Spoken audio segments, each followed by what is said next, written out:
చెప్పండి.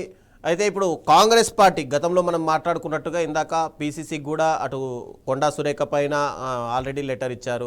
తర్వాత ఒక హీరోకి సంబంధించినటువంటి ఇష్యూలో కూడా కొండా సురేఖ పైన అటు క్రమశిక్షణా చర్యలు తీసుకుంటారు అని అనిపించింది. మళ్ళీ ఇప్పుడు అదే వరంగల్ కాంగ్రెస్లో, ఎందుకంటే హైదరాబాద్ తర్వాత అత్యంత ప్రాచుర్యమైనటువంటిది వరంగల్ అని చెప్తుంటారు. రెండవ రాజధాని లాగా కూడా దాన్ని ట్రీట్ చేస్తుంటారు. అలాంటి వరంగల్ కాంగ్రెస్ పైన ఎందుకు ప్రభుత్వం దృష్టి సారించలేదు? ఎందుకు కాంగ్రెస్ పార్టీ ఇప్పుడు దృష్టి సారించట్లేదు అసలు? ముఖ్యంగా చూస్తే వరంగల్ జిల్లాలో 12 నియోజకవర్గాలు ఉమ్మడి జిల్లాలో, అందులో 2 బీఆర్ఎస్ పార్టీ గెలిచాయి, తర్వాత 10 కాంగ్రెస్ గెలిచాయి. ఇందులో కడియం శ్రీహరి వచ్చి కాంగ్రెస్ లో జాయిన్ అవడంతో పాటు ఇక్కడ 11 స్థానాలు ఉన్నాయి. 11 స్థానాలలో అక్కడ చూస్తే 2 మంత్రి 2 మహిళలు కూడా మంత్రులు ఉన్నారు. దీంతో పాటు చూసుకున్నాక ఇక్కడ మళ్ళీ కొన్ని రోజులైతే నర్సంపేట నియోజకవర్గానికి సంబంధించిన ఎమ్మెల్యే అసలు సీఎం వాళ్ళ ఇంటి ముందు నుంచి పోయినా కూడా అతను బయటికి వెళ్ళలేని పరిస్థితి. అయినా కూడా అతని పైన కూడా చాలా వరకు కంప్లైంట్ చేసినా కూడా అతను ఏ రోజు కూడా నియోజకవర్గంలో పర్యటించలేదు. పర్యటించినా కూడా పట్టించుకున్న సందర్భంలో ఎప్పుడైతే సీఎం నర్సంపేటకి వచ్చి మీటింగ్ పెట్టి మాధవరెడ్డిని కలవడం, అప్పటి నుంచి అక్కడ నర్సంపేట నియోజకవర్గానికి సంబంధించిన సమస్య మొత్తం సద్దుమైంది. దీని తర్వాత ముఖ్యంగా చూసుకుంటే మళ్ళీ ఏదైతే పాలకుర్తి ఉందో పాలకుర్తిలో కూడా సేమ్ యశస్వి రెడ్డి ఉంది, ఝాన్సీ రెడ్డి ఉంది. ఝాన్సీ రెడ్డి పైన కూడా కొంచెం దుమారం లేపడంతో పాటు ఝాన్సీ రెడ్డి కూడా కొన్ని అనివార్య కారణాలలో కొన్ని మాటలు మాట్లాడడం, ఇలాంటి వాటిపైన కూడా ఆమె పైన కూడా క్రమశిక్షణ చర్య తీసుకుంటా అని చెప్పిలు. కానీ క్రమశిక్షణ చర్య తీసుకుంటా అంటున్నా ఇట్లాంటి వ్యక్తుల పైన ఇప్పటి వరకు ఎవరిపైన కూడా ఒక క్రమశిక్షణ చర్య అనేది ఇప్పటి వరకు కూడా అవపడట్లేదు కాంగ్రెస్ పార్టీలో ముఖ్యంగా చూస్తే.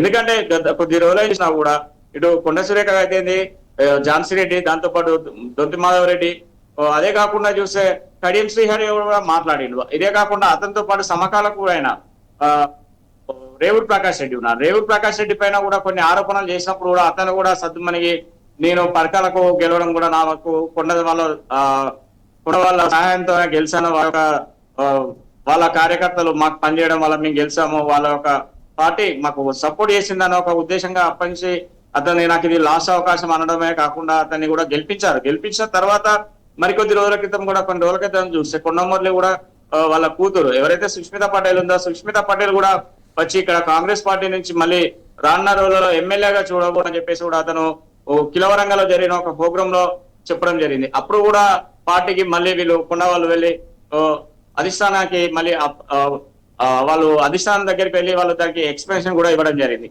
అయినా కూడా ఇప్పటికి కూడా ఎందుకంటే ఇట్లా జరిగిన కొద్దీ కూడా వీరు అసలు పార్టీలో గతంలో పాత స్టార్టింగ్ నుంచి ఉన్న వాళ్ళకు అసలు న్యాయం అనేది జరగట్లేదు అని చెప్పేసి కూడా వారు కూడా ఆరోపణ చేస్తున్నారు. ముఖ్యంగా చూస్తే నాయన్ రాజేంద్ర రెడ్డి పార్టీని పట్టుకుని అతను ఎన్ని కష్టాలైనా గత 10 సంవత్సరాలు అపోజిషన్ పార్టీలో ఉండి కూడా అతను ప్రతి దానికి కూడా ఎదుర్కొంటూ కేసులు పెట్టడం జరిగింది అతని పైన బీఆర్ఎస్ ప్రభుత్వం ఉన్నప్పుడు. అయినా కూడా ఒక క్రమశిక్షణ నాయకుల్లాగా వాళ్ళు పోవడం జరిగింది. దాంతో పాటు చూస్తే ఇటు జంగరాఘవరెడ్డి పరిస్థితి కూడా సేమ్ అలానే ఉంది. జంగరాఘవరెడ్డి అయితే దాంతో పాటు గండ్ర సత్యనారాయణ భూపాలపల్లికి సంబంధించిన ఎమ్మెల్యే అతను కూడా సేమ్ ఇదే సిచ్యువేషన్ లో ఎదుర్కొని ఇలానే వీరందరిని ఎదుర్కొని అతని 3 సార్లు ఓడిపోయిన సందర్భంలో కూడా 4వసారి రేవంత్ రెడ్డి అతని దగ్గర పిలుచుకొని అతనికి సీట్ ఇచ్చి మరి ఇది కూడా కొండ వాళ్ళకే బాధ్యత అప్పచెప్పడం జరిగింది. ఈ బాధ్యత అప్పచెప్పినా కూడా ఈ 3 స్థానాలు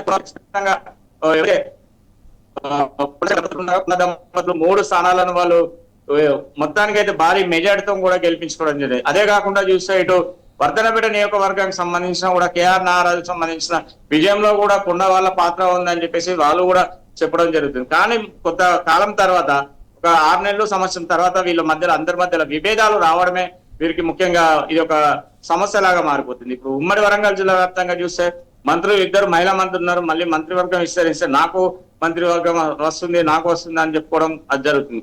కానీ ఇక్కడ బీసీ మహిళగా కొండ సురేఖ ఉన్నారు, బీసీ మహిళా మంత్రిగా. అదే కాకుండా చూస్తే ఇటు సీతక్క కూడా ఉన్నారు. ఎందుకు జిల్లా ఇన్ఛార్జ్ మంత్రి దీంట్లో ఇన్వాల్వ్ అవ్వట్లేదు? ఎందుకు దీన్ని సద్దుమణిగేలా చేయట్లేదు అసలు? జిల్లా ఇన్ఛార్జ్ మంత్రి ఎన్నిసార్లు అంటే అతను మాట్లాడుతున్నారు, వీళ్ళందరినీ పిలుచుకొని చెప్పడం జరుగుతుంది. కానీ జిల్లా ఇన్ఛార్జ్ మంత్రి వచ్చి సమీక్ష సమావేశాలు నిర్వహించి అందరినీ ఏకత్రమైనదని చెప్పేసి కూడా అనుకుంటున్నారు. కానీ జిల్లా మంత్రి వచ్చి ఇన్ఛార్జ్ మంత్రి శ్రీనివాస్ రెడ్డి వస్తారు, వచ్చి మేడారం అక్కడ అభివృద్ధి కార్యక్రమాలు చూస్తున్నారు. దాంతో పాటు చుట్టుపక్కల వచ్చి వరంగల్ గానీ హనుమకొండ గానీ రివ్యూ మీటింగ్ పెట్టడం జరుగుతుంది. అంతవరకే అవుతుంది. కానీ క్రమశిక్షణ చర్యలు ఎందుకు తీసుకోవట్లేదు వీరిపైన అనేది ఇప్పటి వరకు ఒక అర్థం కాని క్వశ్చన్ మార్క్ గా మారిపోతుంది. ఇప్పుడు వరంగల్ జిల్లాలో హైదరాబాద్ తర్వాత పెద్ద జిల్లా వరంగల్ జిల్లా, ఎందుకంటే రెండో క్యాపిటల్ సిటీ కూడా పిలుచుకుంటాం. దాంతో పాటు ఇక్కడ వరంగల్ రాజకీయం అనేది ఎప్పుడైనా కూడా ఒక డిఫరెంట్ ఉంటుంది ఇక్కడ, ఎందుకంటే ఏకపక్షమే ఉంటుంది ఇక్కడ. దీనికి ప్రతిపక్షం అనేది ఉండనే ఉండదు వరంగల్ రాజకీయంలో ఎప్పుడు చూసినా కూడా. గత బీఆర్ఎస్ ప్రభుత్వంలో చూసినా కూడా మొత్తం ఏకపక్షంగానే ఉంది, ఎందుకంటే మొత్తం బీఆర్ఎస్ స్థానాలే. అప్పుడు కూడా ఒక సీతక్క తప్ప మొత్తం అన్ని కాంగ్రెస్ బీఆర్ఎస్ వాళ్ళు ఉన్నారు. ఇప్పుడు చూస్తే ఇతను ఎవరు మన పల్లరాజేశ్వరరెడ్డి తప్ప మొత్తం ఉన్న 11 స్థానాలు కూడా కాంగ్రెస్ వాళ్ళు ఉన్నాయి. ఇలాంటి సందర్భాలు వచ్చినప్పుడు కూడా, ఎందుకంటే జిల్లాకు ఉన్న 11 మంది, దాంతో పాటు ఇటు మన జిల్లాకు సంబంధించిన రాజ్యసభ సభ్యులు ఉన్నారు, దాంతో పాటు అది కాకుండా ఎమ్మెల్సీలు కూడా వరంగల్కి ఎక్కువ స్థానాలు ఉన్నాయి. ఇలాంటి ప్రాంతంలో కూడా చూస్తే, ఎందుకంటే గతంలో కూడా చూస్తే ఇటు వరంగల్ తూర్పు నియోజకవర్గంలో బసవరాజ్ సారయ్య నేను పోటీ చేస్తున్నా నా వర్గం అని చెప్పేసి బసవరాజ్ సారయ్యకు సంబంధించిన వర్గీయులు ఉన్నారు. వాళ్ళు కూడా బసవరాజ్ సారయ్య ఎప్పుడంటే బీఆర్ఎస్ లోకి వెళ్ళి మళ్ళీ కాంగ్రెస్ కి వచ్చారో అప్పటి నుంచి కూడా వరంగల్ తూర్పులో కూడా, ఎందుకంటే ముఖ్యంగా చూస్తే ఉమ్మడి వరంగల్ జిల్లా వ్యాప్తంగా చూస్తే ఓన్లీ వరంగల్ తూర్పునే ఎప్పుడైనా కూడా కాంగ్రెస్ జరుగుతుంది. సుధాకర్, మళ్ళీ మీ దగ్గరకు వస్తాను.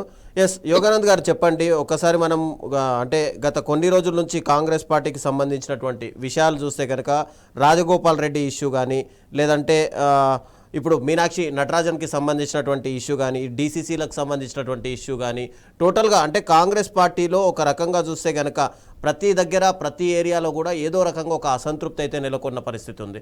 దీనిపైన ఢిల్లీ నాయకత్వం ఏమైనా జోక్యం చేసుకోవాల్సిన అవసరం ఉందంటారా? ఇప్పుడు అసలు మీనాక్షి నటరాజన్ గారి నామినేషన్ దగ్గర నుంచే ఒక జీవన్ రెడ్డి లాంటి సీనియర్ నాయకుడిని కూడా అటు కాంగ్రెస్ పార్టీ కోల్పోయింది. మరోవైపు రాజగోపాల్ రెడ్డి అసంతృప్తి ఎలాగూ నడుస్తుంది. ఇటు వరంగల్ కాంగ్రెస్ గ్రూప్ రాజకీయాలు ఉన్నాయి. ఇప్పుడు తుంగతుర్తిలో కొత్తగా స్టార్ట్ అయిపోయాయి. ఇక సురేఖ రాలేదు, తుంగతుర్తిలో గెలిచిన 2 నెలల నుంచే స్టార్ట్ అయింది. తుంగతుర్తిలో ఎందుకనంటే తుంగతుర్తిలో వాస్తవంగా మందుల శామ్యుల్ గారు కొత్త కాంగ్రెస్ పార్టీకి, అక్కడ గ్రామ కమిటీ అధ్యక్షులు కూడా తెలియదు అతనికి. అట్లాంటప్పుడు మేము నెత్తిరేసుకొని మేము గెలిపించుకున్నాం. ఆయన గ్రామాలలో పోయినప్పుడు సరే అతనికి ఉన్నటువంటి బీఆర్ఎస్ నాయకులతో ఉన్నటువంటి అక్వైంటెన్స్ దగ్గర సంబంధాలతోనే ప్రభుత్వ కార్యక్రమాలలో పోతే కూడా బీఆర్ఎస్ నాయకులను స్టేజ్ మీద పిలిచిండు. అక్కడి నుంచే స్టార్ట్ అయింది. 2023 నవంబర్లో ఎలక్షన్ అయిపోయి డిసెంబర్ 3వ తారీఖు నాడు రిజల్ట్స్ వచ్చిన తర్వాత జనవరిలోనే మీకు ప్రజాపాలన కార్యక్రమం మొదలైంది. మాకు ప్రజాపాలన కార్యక్రమాలలోనే టీఆర్ఎస్ వాళ్ళని ఇన్వాల్వ్ చేయడం అప్పటి నుంచే మొదలైంది. కాబట్టి సరే మా తుంగతుర్తి నియోజకవర్గం అనేది దామోదర్ రెడ్డి గారి నాయకత్వంలో 1984 నుంచి ఒక తిరుగులేని శక్తిగా ఉన్నటువంటి నియోజకవర్గం అది. అప్పటి నుంచి కూడా మేము కాంగ్రెస్ పార్టీ దామోదర్ రెడ్డి గారు ఉన్నా కూడా ఆయన 94లో టికెట్ ఇవ్వకపోయినా కూడా ఇండిపెండెంట్ గా పోటీ చేస్తే కూడా ఎప్పుడైతే కాంగ్రెస్ పార్టీ తప్పు చేసింది ఇక్కడ ఈయనకు టికెట్ ఇవ్వకపోవడము, కాబట్టి మనం ఈయన గెలిపియాలని చెప్పి కాంగ్రెస్ పార్టీ కార్యకర్తలు దామోదర్ రెడ్డి గారిని గెలిపించి అదే కాంగ్రెస్ పార్టీలో కొనసాగినటువంటి గొప్ప దామోదర్ రెడ్డి గారికి ఉంది. ఆ నాయకత్వంలో మేము పనిచేస్తున్నాం కాబట్టి అసంతృప్తి అనేది మా ఇంటర్నల్ గా మేము చూసుకుంటున్నాం, బయటపడలేదు. కాబట్టి ఎప్పటి నుంచో 7 ఏళ్ల నుంచే ఆయన నాయకత్వం మీద కొంచెం మాకు ఇబ్బందికరమైన పరిస్థితులు ఉండి దాదాపు 7 ఏళ్ల క్రితమే పిసిసి అధ్యక్షులకు మేము కంప్లైంట్ చేయడం జరిగింది. కాకపోతే బహిర్గతంగా రాలేకపోయినాం, క్రమశిక్షణకు లోబడి ఉండే కార్యకర్తలం కాబట్టి మేము బయటికి రాలేకపోయినాం. అదేవిధంగా మీరు అన్నట్టుగా జీవన్ రెడ్డి గారిని ఒక మంచి నాయకుడు ఆయన కాంగ్రెస్ పార్టీ నుంచి పోవడం అనేది కాంగ్రెస్ పార్టీ తప్పు, వాస్తవంగా కాంగ్రెస్ పార్టీకి నష్టమే. ఆయన కూడా ఈ రోజు ఇప్పుడు బీఆర్ఎస్ లో పోయి ఆయన కూడా తిరిగి ఆలోచన చేస్తున్నాడు. అయ్యో నేను వచ్చిన 2 రోజులకే నా పని నన్ను పిలవట్లేదు, వెనక బెంచ్లో 3వ బెంచ్లో పంపించారని బాధపడుతున్నటువంటి పరిస్థితులు ఉన్నాయి. కాబట్టి అదేవిధంగా జిల్లాలలో ఉన్నాయి అసంతృప్తులు ఉన్నాయంటే అన్ని పార్టీలలో ఉన్నాయి. ప్రతి పార్టీలో కూడా అసంతృప్తి ఉంది. కాకపోతే మా దాంట్లో అంతర్గత ప్రజాస్వామ్యం కాబట్టి బయటపడుతుంది. అంటే జీవన్ రెడ్డి కూడా మళ్ళీ పార్టీలోకి వస్తే మళ్ళీ కరడు కట్టిన కాంగ్రెస్ వాది అవుతాడు. అయితే అది మా పార్టీ సిద్ధాంతం. ఇప్పుడు మహాసముద్రం కాంగ్రెస్. ఇప్పుడు కాంగ్రెస్ అనేది అన్ని పార్టీలు ఎవరు వచ్చినా కూడా చేర్చుకుంటున్నాం. ఎందుకు చేర్చుకుంటాం అంటే వాళ్ళు వస్తున్నారు, మేము కావాలని ఆయన ఇంటికి పోయి అడుగుతలేము. కాకపోతే ఏంటంటే ఆయన వస్తారా రాడా అనే సంగతి పక్కన పెడితే వాస్తవంగా ఆయన ఒక ఇంటర్వ్యూలో మీరు చూసి ఉంటారు, ఆయన వెళ్ళొద్దని కూడా ఇంటికి వెళ్తారు కదా. వెళ్ళిన 3వ రోజు 4వ రోజు ఆయన 3వ బెంచ్లో పెట్టిందని చెప్పి ఆయన ఒక యూట్యూబ్ లో ఆయన రికార్డ్ చేసినప్పుడు ఆయన చూడకుండొచ్చు. అయ్యో నన్ను 3వ రోజులనే 3వ బెంచ్లో పెట్టేసారు, నన్ను ఎవరు పట్టించుకోవట్లేదని మనోవేదన చెందుతున్నటువంటి విషయం కూడా యూట్యూబ్ లో వచ్చింది. కాబట్టి సరే కాంగ్రెస్ పార్టీలోకి ఎవరు వస్తారు ఎవరు పోతారు అనేది ఎవరు చెప్పలేరు. ఎందుకంటే ఒక కాంగ్రెస్ అనే కాదు, ఈ రోజు బీజేపీ పరిస్థితి కూడా అదే ఉంది. బీజేపీ వాళ్ళు కూడా ఎవరిని పడితే వాడిని జీలుస్తున్నారు, చేర్చుకుంటున్నారు. వాడు మనోడా నిన్న నందు ఇచ్చిండా తిట్టలేదా అని చూడట్లే. బీఆర్ఎస్ వాళ్ళ